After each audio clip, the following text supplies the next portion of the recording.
আমি প্রথম কথা আমি পিছনে ফিরে তাকাতে চাই না, পিছনে কী হয়েছে সেট করেছি যদি যখন কেউ আসবে সে যেন অ্যাটলিস্ট আমরা তাকে পর্যাপ্ত সুযোগ দিতে পারি। ধন্যবাদ রাহিত ভাই। আসসালামু আলাইকুম, সবাই কেমন আছেন? আমরা এখন যেহেতু আমাদের এই সিরিজটা শুরু হচ্ছে, 3টা ওডিআই এবং 3টা টি20, সো আমরা শুরু করছি প্রথম 2টি ওডিআই টিম দিয়ে। সেই 2টি দলের আমরা নামটা ঘোষণা করতে যাচ্ছি। চোখে দেখি না তো। আচ্ছা, বেসিক্যালি আমরা গতবারের যে টিমটা ছিল, গত যে স্কোয়াডটা ছিল পাকিস্তানের সাথে সিরিজটায়, আমরা সেম স্কোয়াড রেখে দিয়েছি, আমরা চেঞ্জ করি নেই। তারপরে যদি আপনারা বলেন আমি নামটা আবার পড়তে পারি যদি আপনারা জানতে চান। করবো? আচ্ছা, মেহেদী হাসান মিরাজ, আলোর পথে নতুন দিশা, ক্যাপ্টেন সৌম্য সরকার,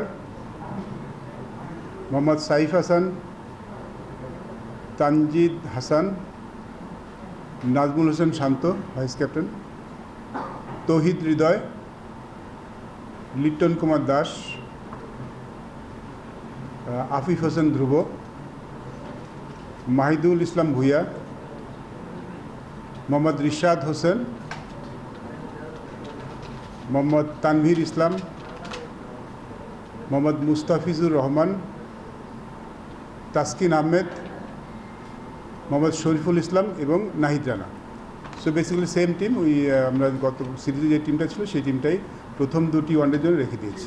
ডেফিনেটলি যে আমরা যখন দলটা দেখেছি, দেখুন আমার we had a successful series, last series, যেটা আমরা মনে হয় বাংলাদেশ ভালো ক্রিকেট খেলেছে এবং সেখানে কিছু খেলোয়াড় হয়তো সুযোগ পাননি একাদশে, সো এবং কিছু প্লেয়ার নতুন এসছে গত সিরিজে। সো আমাদের কাছে মনে হচ্ছে যেটা আমরা পলিসি সেট করেছি, যদি যখন কেউ আসবে সে যেন অ্যাটলিস্ট আমরা তাকে পর্যাপ্ত সুযোগ দিতে পারি। এবং দেখুন গত সিরিজে কিছু প্লেয়ার খেলেননি, তা আমরা আলাপ করেছি যারা খেলার সুযোগ পাননি। সো কাউকে সুযোগ না দিয়ে আমরা দল থেকে বাদ দেওয়ার পক্ষপাতিত্ব নেই। সো আমাদের কাছে মনে হচ্ছে যারা খেলেছেন তারা খারাপ খেলেননি, ভালোই খেলেছেন এবং আমরা কন্টিনিউটিতে বিশ্বাস করতে চাই। সো যার জন্য আমরা কিপিং দ্য সেম টিম, এই জন্য আমরা চেঞ্জ করিনি।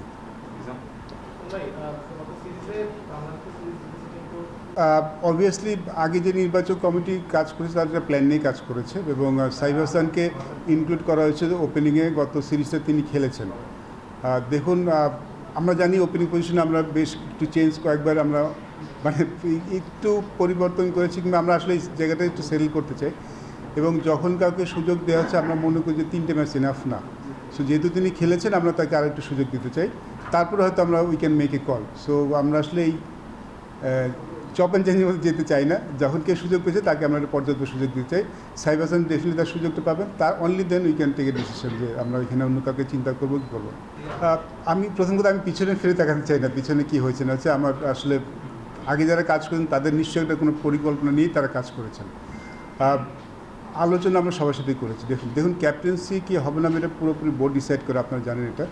সো যেহেতু মিরাজ আমাদের captain till next world cup, আমাদের ক্যাপ্টেন কিন্তু তিনি, তার সাথে তো ডেফিনেটলি আমরা আলাপ করেছি।